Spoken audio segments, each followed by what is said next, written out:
Welcome back to another episode of the Girl Stop Playing podcast. It's your favorite homegirl, Coriel, here to encourage you to stop playing with your potential and start working for what you want in life and in love. You already know I'm bringing you the information and the conversations to help you make the money and get the honey. You can have it all as long as you are willing to work.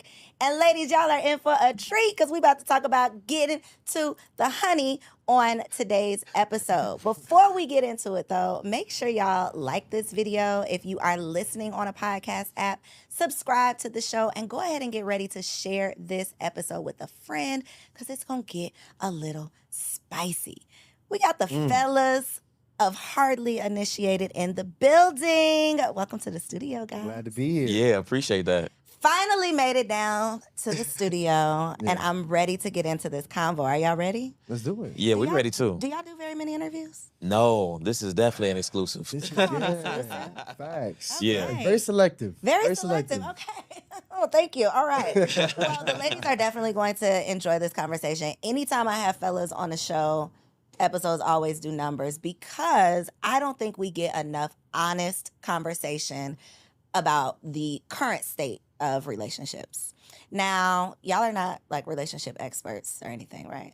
No, but we. Now, this is the thing. We typically say no to that. Okay, But okay. over the past 2 years, I mean, we spoke to the top 1% of people in marriages, right? We spoke to countless relationship experts, and we studied the game. So it's actually very difficult for me to say I'm not a relationship expert.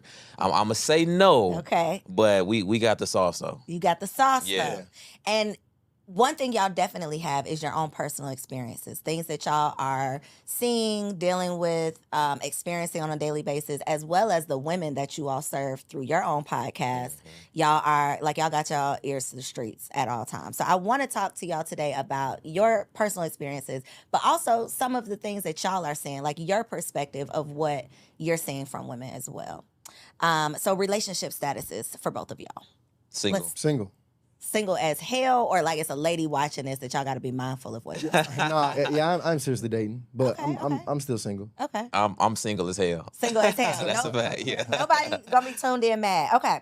So let's start with you, Ryan, because you went viral a couple months ago on my page, actually, Okay. with a clip that I shared, and you were talking about your preference in younger women, Uh-huh. and I believe the word you used was malleable. And the crowd went wild. yeah. So Went very viral for that.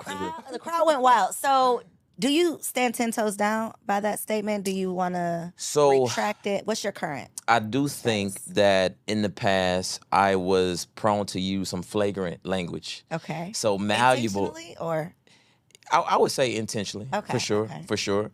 But now that I've matured over the past year or so, I do tend to change my language. So in this case, my preference is not necessarily younger women. Okay. Well, now it's kind of in that mid-20s range. Okay. You know, and not malleable, but more of coachable. Now, this is the thing. Coachable can probably still be seen as offensive. But in my opinion, if I'm running a team, right, I'm taking care of my ladies, I'm taking care of my kids. If Did you say ladies?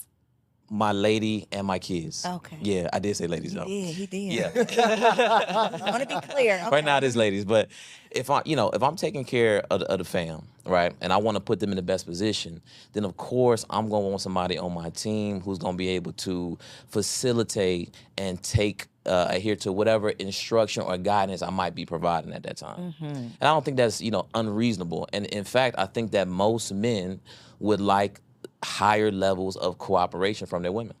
I agree with that. And I think a lot of times where the confusion comes in and the gender wars and all of the things, the people going crazy in the comments, it's not necessarily the intention of what we're saying, but it's simply how we're saying it. Right. So I don't think that it's unreasonable or unrealistic or outrageous for a man to want a younger woman for all of those reasons that you just said. But when it's presented in the sense of I want a woman who I can mold, which is basically what malleable means, like I can bend you and and bend you out of shape and you ain't gonna break. Basically, I think that terminology was just like, well, damn, you gon' like that is almost in the same vein as like grooming, I think is what people were taking it as. I mean, the levels and the response that we got from it, the level of virality was really insane. But it's understandable, right? You think about, it's been years, hundreds of years, where men have led through domination, right? Rather than masculine leadership. So if you have these women who, don't have the best upbringing in terms of having a two-parent household where both a man and a woman is present and, giving them the instruction and level of tutelage that they need to be successful in relationships, when you hear somebody like me saying malleable online, it's going to drive you pretty nuts. So I do understand it, but I think as a whole, it's best that we do find ways that, at least be open to listening to each other.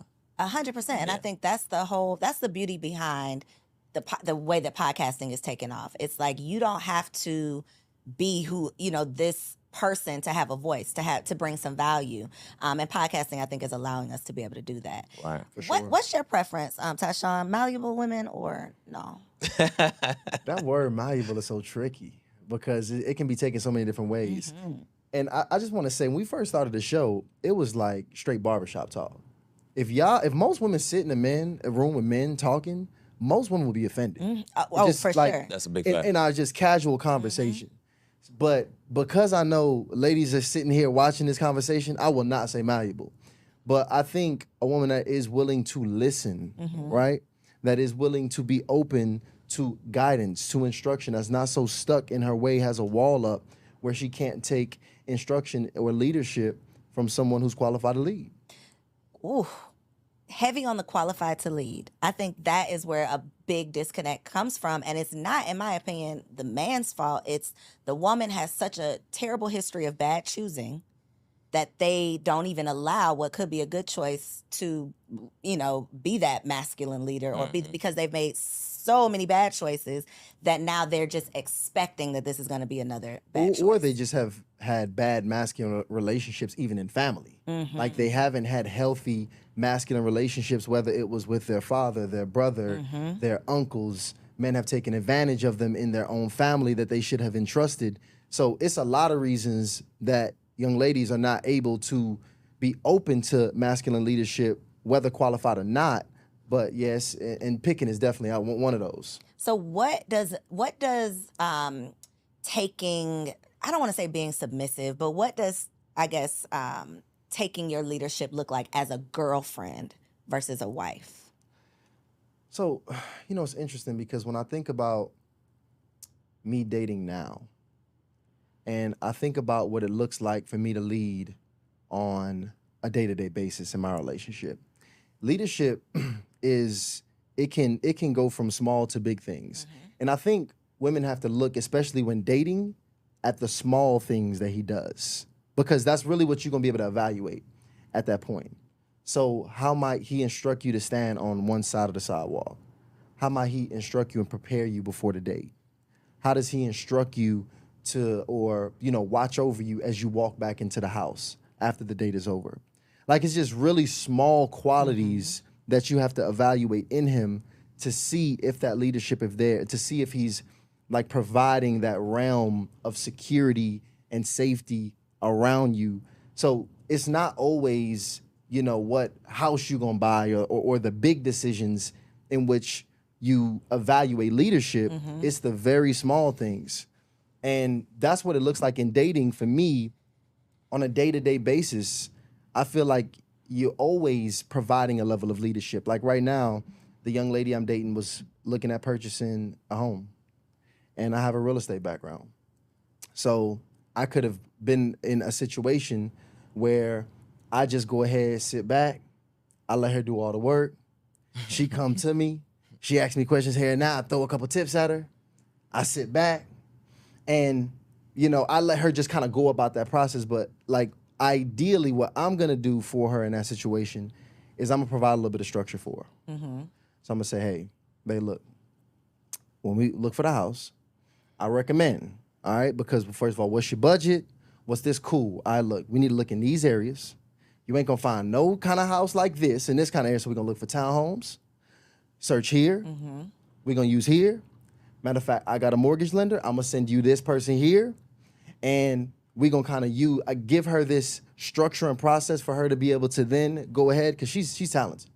So I ain't gotta do too much for her. I just give her this structure, and boom, she takes the game, and bam, and she appreciates that. That is So a great, realistic example. right, Yeah, some of those smaller things, I think that it is a group of women that are open to that. Some of those things, I think the issue is understanding what a man wants from a woman. Right, a man wants first and foremost trust, then he wants lust, and of course devotion. Right, you want a woman to really affirm and revere you as a man. Now, with that trust piece, it's a very difficult thing for women to give up, and where I find just through personal experience, and also through communicating through the many women that tune into our show, is that when in times of conflict, that is when, in times where men are holding their women accountable. Baby, I would prefer things work like this. Baby, let's try to do this instead of do that, right? Those is when the mouthiness, the attitudes present themselves.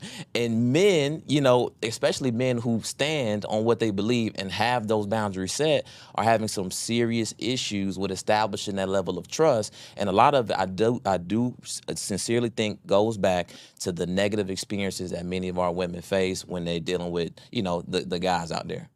Do you all feel personal pressure, like in your personal relationships, to be whoever the world expects you to be because of your show? that's a really great question. I don't know if it's personal pressure, but I do feel like I have to move strategically. Like I do Can't feel be like I out here have in to move these strategically. streets. Yeah. Like you won't catch me.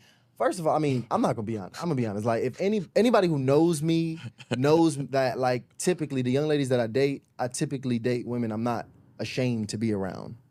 But like with my positioning in life right now, best believe if I pop out with a young lady, I'm very strategic about how I present myself around around women, just in general. But I mean, no other real pressure, because one thing we've never done, we actually, what was unique about our show in particular was we didn't present ourselves as the perfect models of what you should be like in relationships. We actually was very vulnerable about a lot of the mistakes and the wounds we've had. And I think that's what made our conversation so authentic and raw on our show in general. So our audience don't expect perfection from us, but they know we know better. That So- part, that part, Yeah. that part. Yeah. Once you know better, you are expected to do better. Yes. Yeah, Yes. my experience is pretty, pretty cool. I don't think I've had any. Well, I may have had like maybe one or two negative experiences actually from going viral. So, but outside of that, in general, we do want to conduct ourselves in a certain way, because I mean, the thing is, we can't go anywhere that has Black women without being recognized and people coming up to us. So we do have to be, I think, careful about who we present as somebody, or who we, how we represent ourselves, and kind of who we have on our arm when dating. So I do think that I consider that a bit. It's not much pressure, but in the back of my mind, I'm thinking, hey, I have to double confirm, is this young lady good for the brand? Whereas at first, I could probably try some things out. See what fits. You could throw some things up and see what sticks. I got you. Right. Got you. So you said that women are not really considering what men want. And I've heard this so many times. So to clear the air and to make it so that, once you know better, you got to do better, what, in your opinion, do men want from these women that we just don't seem to understand? I like I said, I really think it's just trust, love, and devotion. Those are things are important. I mean, trust goes so deep. Like Tyshawn has said, from the very small things in terms of where we going, when we going, to very big things in terms of, hey, these are the changes that we need to make, whether it's in the household or how we interact with each other. And that devotion piece is huge too. And devotion, this is the thing, devotion goes beyond you being next to your partner. Devotion is how you present yourself online. If you go out and you with me, right, and you do the Kiki Palmer thing and you around, that's showing right there. You are not devoted to your man. Because the thing about devotion is what women really have to understand is that men judge men based off their woman. If a guy comes in and his woman is stunning and she looks beautiful and classy, all of a sudden I'm like, what does that guy do? Facts. Who is that guy? Now, on the opposite end, if a woman that I feel is showing or showcasing some level of disrespect to her man, I have less respect for that man. That man gets talked about behind his back. That man gets invited to less places. And in fact, depending on the type of men that man has surrounded himself with, including his friends, that woman may even get more advances from people that he called his friends. Now, women have to protect their men. So that level of devotion, so much of it comes down to how she is when he's not around. And I think that, a lot of times women think, hey, if I'm not right with my man, it's certain things that I can do because I want to do this with my girls or because this is how I feel. But women must consider at all times, is this the right thing to do if my man was around? And if it's not, then it's best not to do it. So no to the Kiki for you too. Oh no. What was the major problem, in your opinion, with Kiki? Oh, come on. What was the issue? Let me ask you. Was it Would you have done that? Absolutely not. But I can tell you why I can pinpoint exactly where I would not have.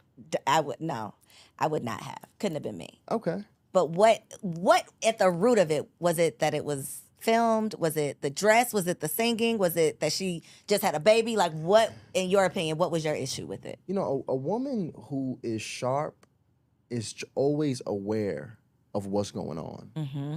Right? So being aware of it is really just understanding what the situation is. One, you're Keke Palmer, right? Okay, that's the first thing. You have attention, you have an audience, you have eyes. You can easily end up all over the internet with just the slightest thing you do. So one, you positioning yourself outside, dressed the way you're dressed, and then, first of all, men, we instantly know. I instantly know if I'm with a woman, the way she interacts with another man, responds to his energy, I instantly know either is something going on, something has went on, or something could go on. Right? Mm-hmm. Just by the energy and how they're interacting with each other. And the interaction was just disrespectful to a woman who already has a relationship with another man. Oh no, she's just getting serenaded. First of all, no woman should be getting serenaded. Right. I don't even like the sound of my woman getting serenaded, first of all. But again, understanding the situation at hand, when you put all of those variables together, it was just essentially an emasculating experience for her man, and that's one thing that's a position you never want to put your man in. I agree. Do you think that he handled it appropriately? Of course not. No. Of course not. No. That's something that you want to handle in private. Now, I don't know if it was a publicity stunt or if it was as part of the marketing campaign for her album that came out or something like that. But at the end of the day, when you have issues with your woman, you address it directly with your woman and not in public. And I think when a man does, look to address these things online, that's an emotionally unstable man. Yeah, so he furthered the emasculation. That part, absolutely. You did it. I felt like she was wrong, but you made it. You threw gasoline on it. Oh, yeah. Oh, absolutely. Don't address me in public. Oh, yeah. Not in public. But Chance the Rapper, was he wrong? I didn't with his see twerking at the what was it? Wait, you know what? I did. You So he saw, was for getting sure danced you saw, on. He was yes, getting danced on outside. At the, what's it called? The carrot, not the, what's the festival? I know, like Carnival. The Carnival, yes. It was Carnival. Mm-hmm. So he was getting danced on, and it's kind of weird, like, and that's why it's just certain environments I don't know if you should be in when you're in a serious relationship, because that's the culture of Carnival. Like my people, that's our background. I'm deep in that culture, so I know it's a whining, twerking, grinding culture out there. So when you get in the mix of that, you're gonna end up in the mix of that. And just me personally, I just wouldn't want me or my lady in Carnival if we just at a certain point in our relationship. Like I just really think it's just certain things. It's just single activities. Gotcha, It's just certain things I just don't at a certain level. What am I doing here? What am I doing here? Agreed. So was he wrong? Absolutely. I mean, it's just not a good look for the family.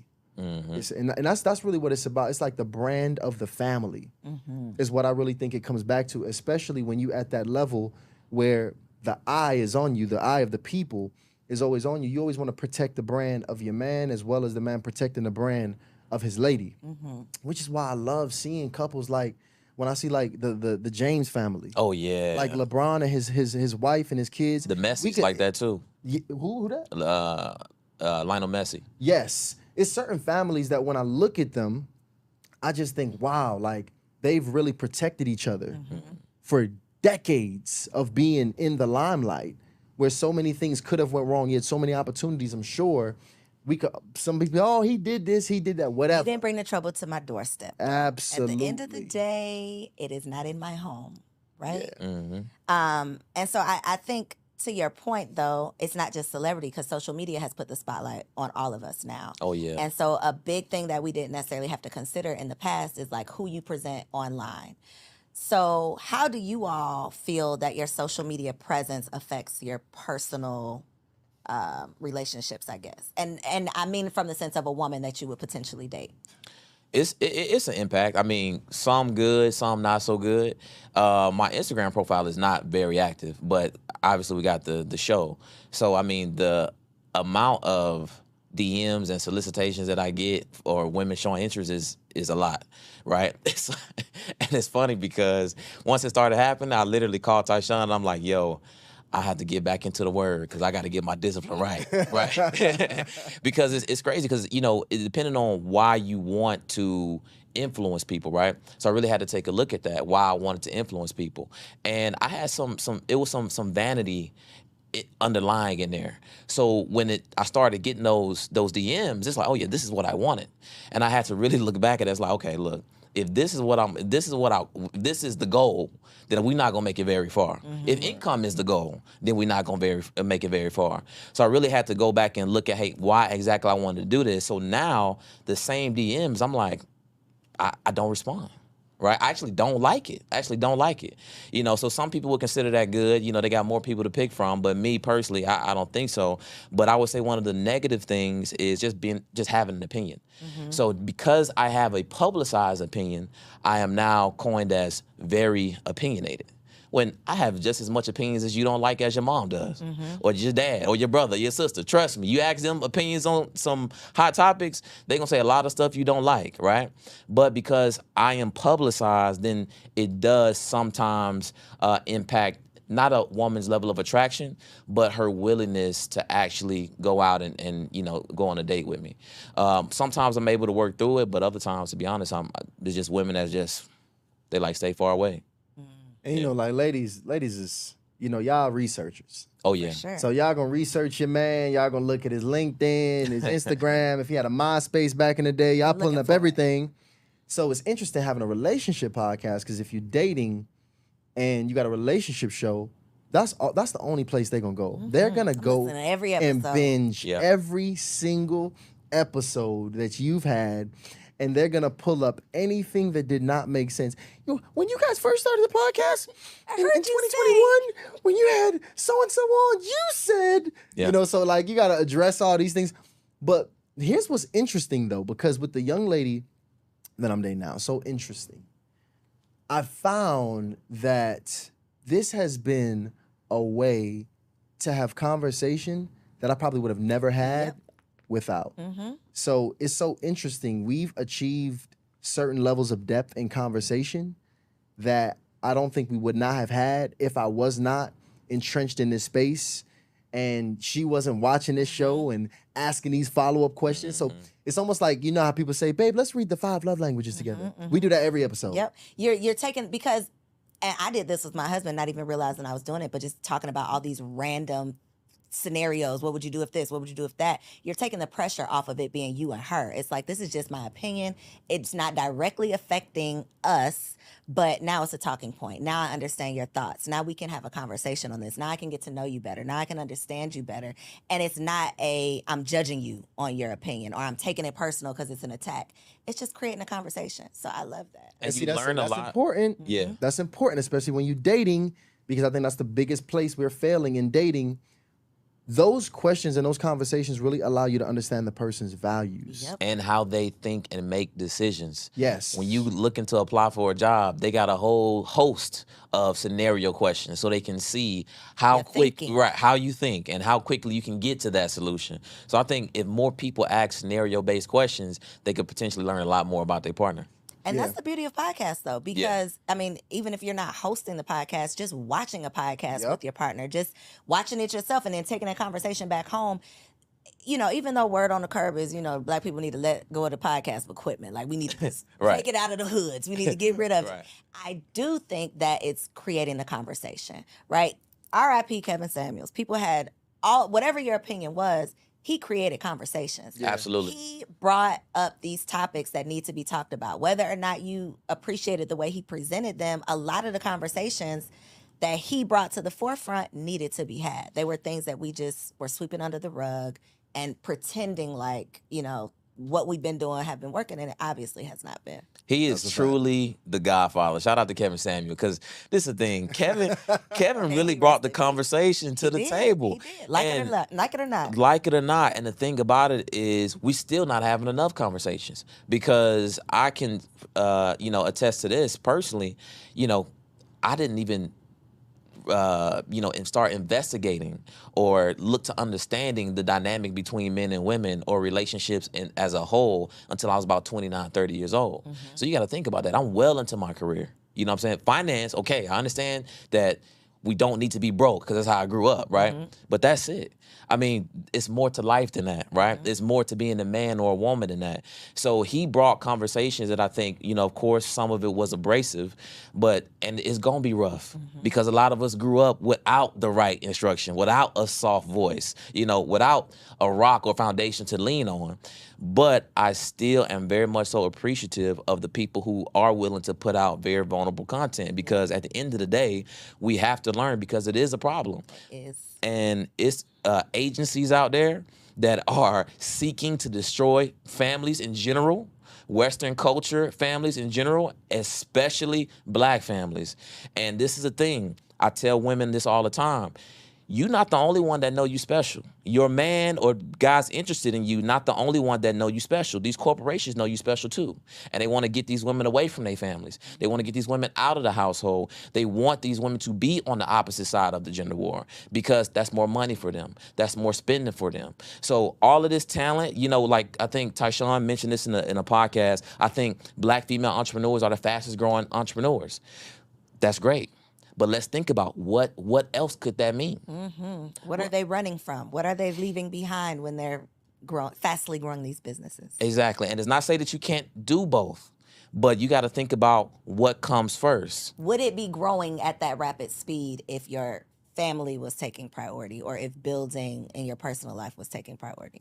Right. Are we hyper? One thing Kevin Samuels used to say that I thought was like, ooh, that gut punching with that one. But he would say, like, when Black women get bored, they go get another degree. When Yep. Black women can't get a man, they go get another degree. It's like that is our default. It's what can we control? I can go get a degree. I can climb the corporate ladder. I can invest in everything outside of a personal relationship, really figuring out what is at the root of why my relationships don't work. Because it's difficult. And that means you got to look in the And you mirror gotta and be work on vulnerable, yourself. yep. And you got to be vulnerable. And the thing is, women love community. They love to be incentivized. They love structure, right? They love to overachieve. And they doing it all for somebody that's not willing to die for them. Somebody that's willing to fire them whenever the company is losing money.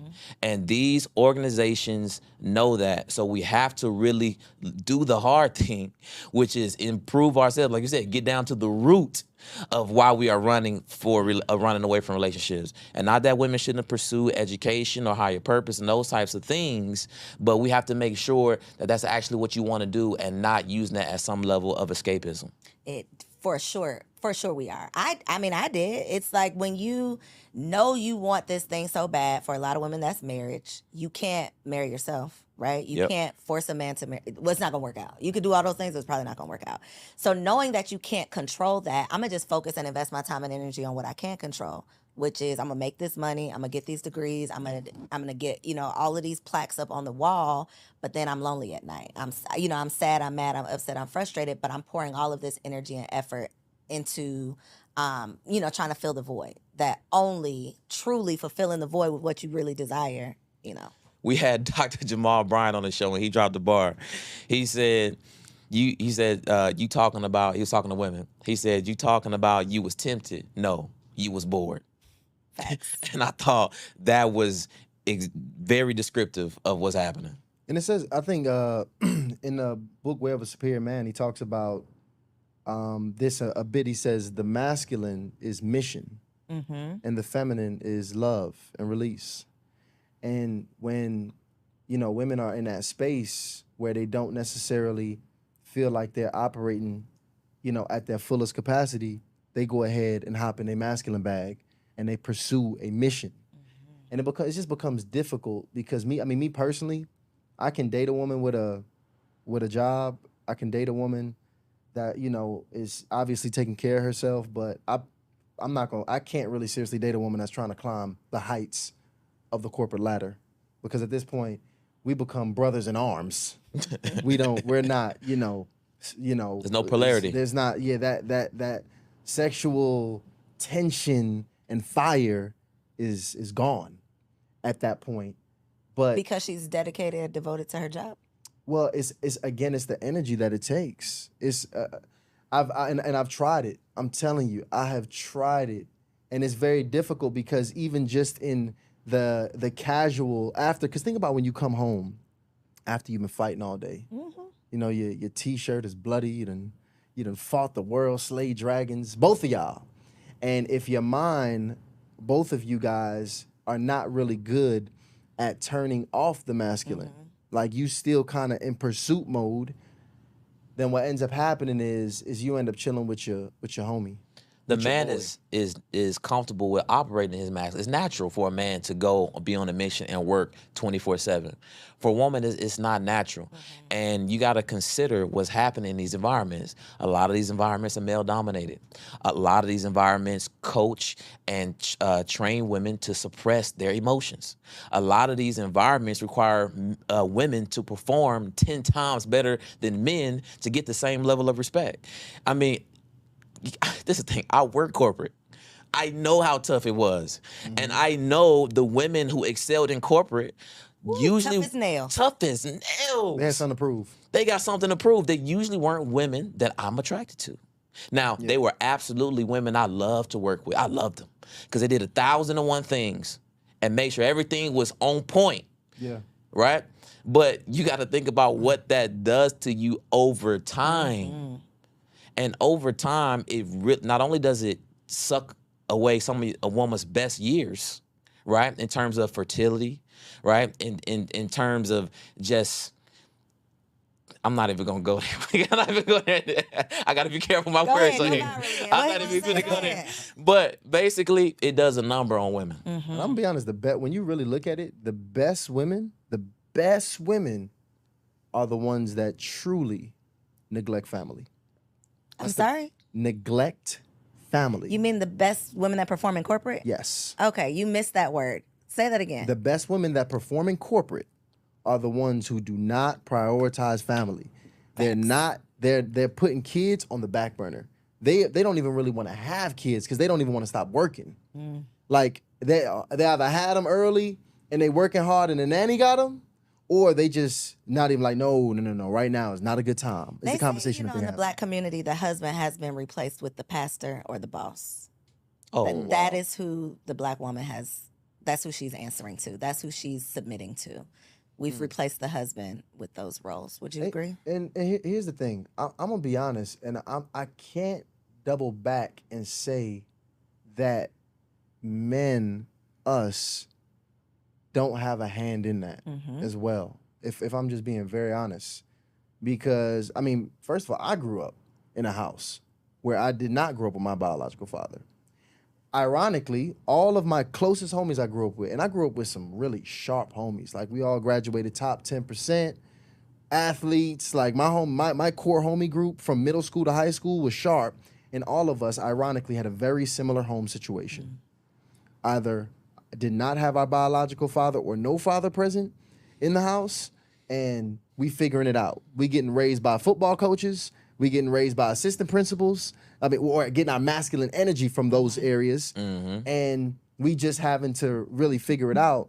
So it is when we looking at a lot of the problems in the feminine. I will say, I truly believe the men are going to be the only people that can fix or be able to resolve this issue. Women are not going to be able to fix this problem.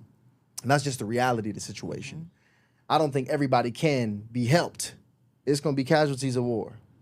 But at the end of the day, it's going to take the best men and the women who are willing to cooperate and understand and self-reflect and be better women. That's going to allow us to get through this place we in, this state we in relationships. Because as social media continues to double down on pouring poison in our minds, I can literally find myself scrolling and even be finding myself be like, these crazy ass women. Just with the things I see. And I'm even now having to more intentionally unfollow certain things that I'm seeing messages.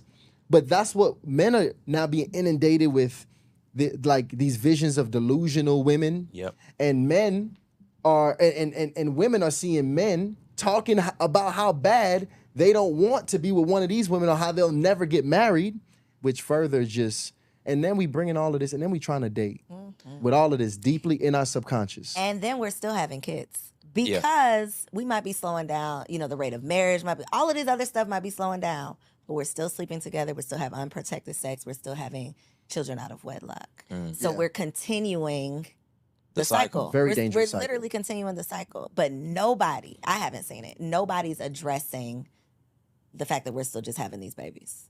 Nobody is talking about that. Right? Because if you talk about it, then you're shaming single mothers. If you talk about it, then it's the whole cancel culture thing is like you can't speak to a solution because then if you're talking about a solution, then you got to be shitting on somebody who has the problem. Yes. It's like you can't even present the solution without somebody having a problem with it. It's meant to be like that.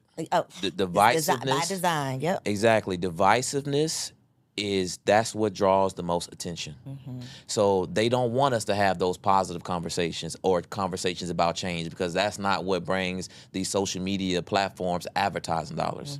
So what Tyshawn is referring to, seeing those women that little nutty and out of control, or seeing those men be very disrespectful and brash towards those women, that's good for these media platforms.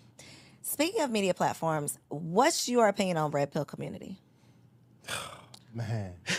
I think to me and Tasha, I think we agree on a lot of things, but I think we might disagree on this one. I'm interested. Good. Let's see. So I think I do think there is a place for red pill community. Explain what the red pill community is first. So the red pill community, I'm not a spokesperson for them. So They're woman haters. That's how I describe them. Yeah, it's a community that I would say solely holds women accountable when it comes to the relationship dynamic. I would say everything's the woman's fault, basically. Yes. that's what I would agree with that. That's the pretty much. philosophy. So Yeah. because and you got to understand the avatar of the man who goes to the red pill community, because so many of these men don't have masculine presences in their households. They're lost and going into this world. And imagine a man whose every experience with a woman has been negative, right? Because he does not have game. He does not know how to take care of himself. He's not personally developing. He does not have good discipline. He doesn't know how to communicate well. So with women, he probably gets rejected over again. Maybe in school, he was getting teased. He was getting called ugly. That is exactly so women have become a major issue for this man, and he doesn't know how to fix it. So he goes to this community of men who, here's where the red pill gets it right. They are teaching men to get better. They're teaching men to go to the gym. They're teaching you to be disciplined. They teach you to get money. They teach you to do those things to build up your value. But where they get it absolutely wrong is when it comes to family. They do not teach family. They do not teach the benefit of having a woman in a man's life and how he becomes better with a great woman. They tell you all of the issues that women can bring. Here's how to have sex with women very quickly. Here's the things you need to watch out for so they don't take your money.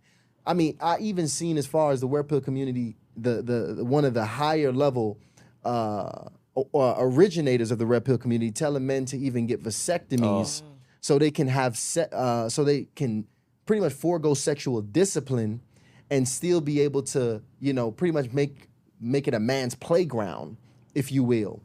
But at the end of the day, the only reason that community exists is because it's been such a lack of masculine leadership.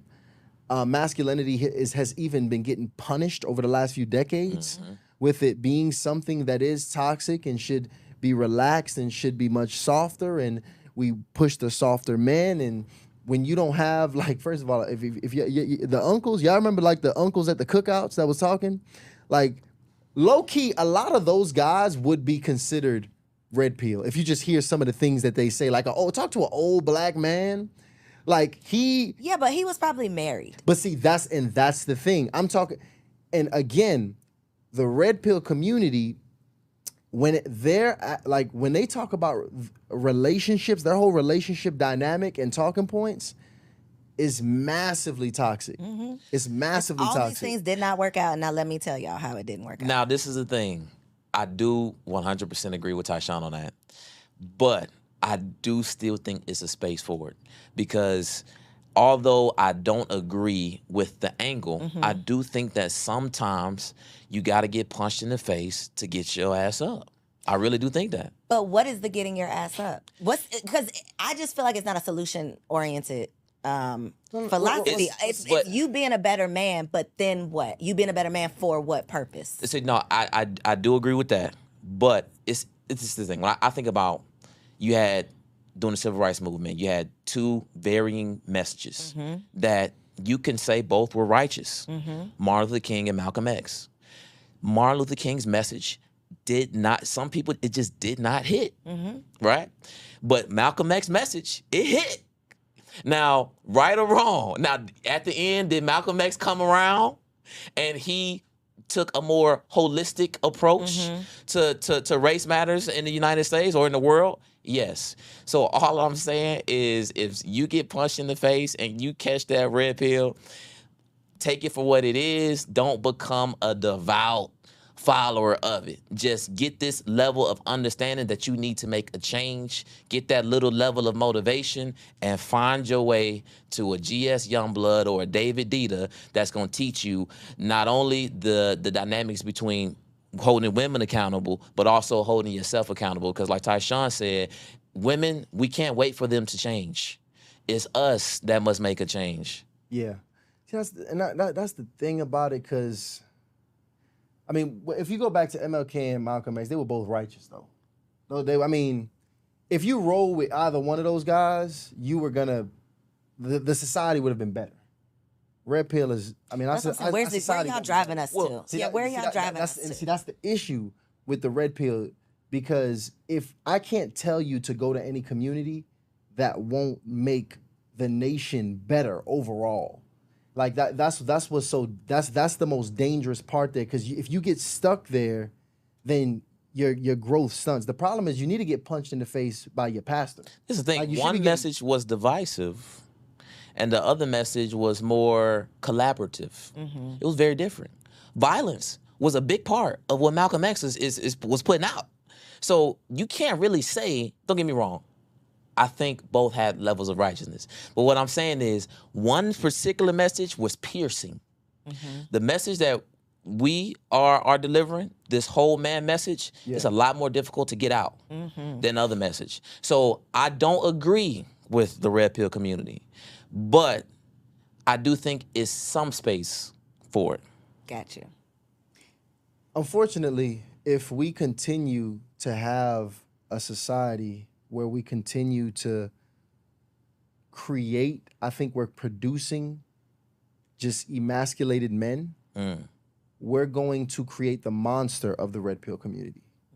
The red pill community is just the reaction of, we spawned it from us not properly grooming the young men. Like, it's interesting, I was actually listening to the story of the Joker. When they tell you the story of the Joker, how the Joker, the maniac, one of the most insane villains of all time, when you watch the movie on him, which I watched this weekend, It's like a whole psychology series. Like he was this super pacified kid who had to suppress all of his emotion, who was not able to really embrace his masculine, who had to be this person that he was not. And over time, it spawned him into this evil character, one of the most evil characters of all time, through suppression and repression. And that's what a lot of men are experiencing, being raised by women, not being able to express or truly like direct their masculine energy the right ways, and being confused and lost in this world. What happens is you create a red pill community. You abuse the hell out of women, you dominate women, you create feminism. These different aspects and facets that we hate, really, we all cause them. And if what you got to look at now is how to put the right information and the right resources out there to make sure that you just don't continue to repeat the cycle that we was talking about prior. So for the ladies who are tuned in and they are single as shit and they don't want to repeat the cycle, they don't want another cycle. They want the next cycle to be the last cycle. What's some advice that you can share? What can they do more of? What should they be doing less of? How can they set themselves up for success in relationships? One piece of advice. I think it's internal. I think women, just like men, should work on what's inside. Ladies, listen, if you want to find you a good man and you want to attract a man for a long-term relationship, you do have to take care of yourself. You got to find you some hobbies. You got to find you some interests. Men, I can say this for Tyshawn and all the brothers, we can appreciate some domestic skills, right? Rather than you hitting that DoorDash 4 times a week. That's also important. And you just can't really forget about what you consume. This is the thing. You got some of these social media platforms, I won't name them. Some of them, they actually make up money off being in between righteous and ratchet. And that's what you're commenting on. That's what you're consuming. That is restructuring the way you think and the way you consider things. So everything starts with a thought. As a man thinketh, so is he. As a woman thinketh, so is she. So if you're not aware and you're not cognizant of what you're consuming on a daily basis, the activities that you're doing on a daily and weekly basis, you can find yourself in trouble. So if you focus on those things and tighten up on those things, you are going to attract and put yourself in position. Which is probably a whole nother episode. You are going to attract the man that you truly desire and be open to the man that you truly desire. Because a lot of the barriers that women have are solely from things that they don't understand and things that they have not yet come to know. It baffles me sometimes when I see women good women dating particular men. I'm like, man, you didn't see that coming. I'm shocked you didn't see that coming. But it's because they have not even opened their minds to be able to have the situational and relationship awareness to decipher or scrub before they actually lay down with them. So what I get for the ladies, because I think the Achilles heel of all women is that aspect and key of accountability. All right? So ladies, everybody else ain't the problem, okay? We have to there's always something that we can work on. And if you ain't all the way right. So one thing I see ladies neglect massively, and I think it's probably even more important for women than men. And even men don't need to neglect this, but more important for women, your self-care, like the way you take time for yourself, being in tune with yourself, you being because your intuition, your knowing, that's like your superpower as a woman. So when you neglect yourself for an extended period of time, you no longer are tapped in. That information, you understanding what you need to work on with yourself, you being able to, that accountability piece, it's not that you don't know what's going on. So I just really recommend every woman intentionally take some time out for yourself. If it's once a day, once a week, however you can do it. I've had this conversation with so many young ladies, and the first thing they say is, I can't because of work, I can't do that. No, I got kids I don't got time to meditate. I don't got time for no yoga. I don't got time for hobbies. I got to do this and that. Well, listen, you too busy to be healed, okay? I'm sorry, that's the bad news. You too busy to be happy. You too busy to take care of yourself. You too busy to get money. You too busy to be happy. So you won't be. You're going to be in that wherever you at, you too busy to get to the next level. So just very intentionally make sure you're pouring into yourself and you setting time away from yourself and make that a hard boundary regardless of whoever got to take a loss, because you got to make sure you pour into yourself first. Facts. For the ladies who are not subscribed, where can they find the show? How can they tap in? Hardly initiated. Let me tell you, hardly, and initiated is like one of the hardest words to spell on the internet, gonna trip guys. Right. So We'll make sure we link hardly initiated, but we had to do it because of what we just talked about. Me and Ryan, literally in the middle of building our business, we got to a place where the business was safe, it was stable, it was producing income, and me and Ryan was getting out these relationships that wasn't working for ourselves, and we started digging into masculinity books. I personally was relationship books. unhappy. And we both were. And we had this interest that was burning in us. And I'm like, yo, Ryan, you need to read this. And Ryan telling me I need to read this book. And it was just so crazy, the information that was coming to us, because what we just, overall theme of what we got, especially when understanding manhood and masculinity, the strongest men, the strongest communities, they all came from through these rites of passage, through wise and strong men, putting these men on game, initiating them through processes where we found that us and many men now were hardly initiated. And that's what inspired the show.